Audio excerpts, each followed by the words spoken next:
Hello good morning साथीभाइहरू। आज चाहिँ बिहान बिहानै माछाको कुवा भिजिट गर्नु आएको थिएँ साथीभाइहरू। अब चाहिँ बर्खा चाहिँ लागेको रहेछ साथीभाइ।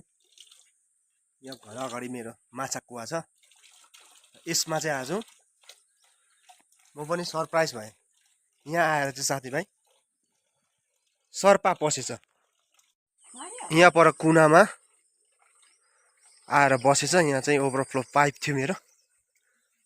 साथीभाइहरूकोमा पनि माछा पाल्नु भएको छ भने चाहिँ यस्तो हुँदो रहेछ साथीभाइ। स्थिति हेर्नुहोस्, यहाँ ओभरफ्लो पाइपमा आएर चाहिँ यसरी बेरिएर बसेको छ साथीभाइ। हेर्नुहोस्, यो पनि लेकको साँप रहेछ, गुर्बे। अझै छेउबाट देखाउने प्रयास गर्दैछु तपाईँहरूलाई। यहाँ मैले अर्किड राखेको छु र अलिकति अप्ठ्यारो भइरहेछ मलाई।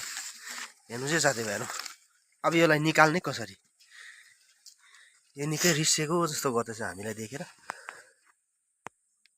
लौ त हेर्नु त साथीभाइ,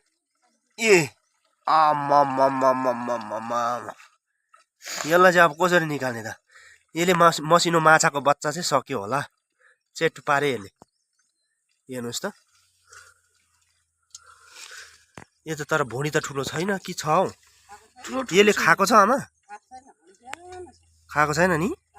यसलाई कसरी पक्रिने अब है? ल यो पाइपमा चाहिँ यसरी बसेको छ। ल हल्का चेपी हेर्नु त, हेर यसले माछा खाइहाल्ला नि। यो गुर्बे हो, लाटा चाहिँ लाटा हुन्छ, तर यसको चाहिँ डेन्जर हुन्छ नि। यसको रिस चाहिँ चेपेन चेपेन चेपेन। हेर जिब्रो निकालेको। चिप्लो नि चिप्पिँदैन नि। चिप्लो चिप्लो चेप्पेन नि। बाँसले त बाँसले चेपेन होइन। यसको त्यो टुप्पा भएन नि राम्रो, चेप्ने नै भएन, चिम्टा भएन।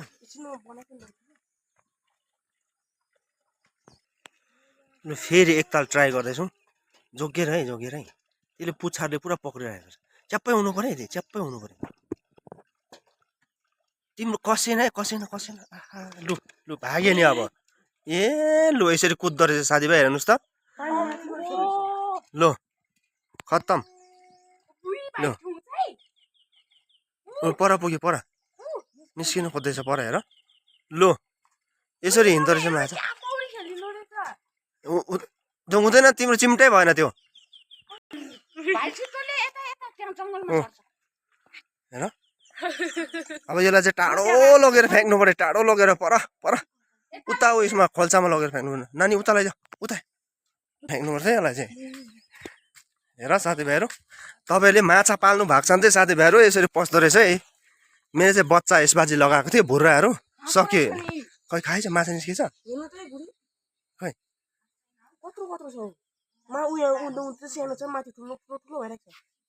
खाएको त मसिनो मसिनो बच्चाहरू खाएको होला यसले।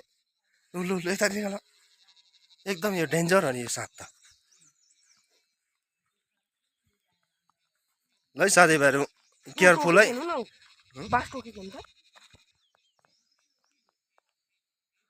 रिस चाहिँ साथीभाइहरू हेर्नुहोस्, यस्तो बाँस टोकिरहेछ ठक्कै पुरै टोकेर, पुरा पोइजन हुन्छ नि।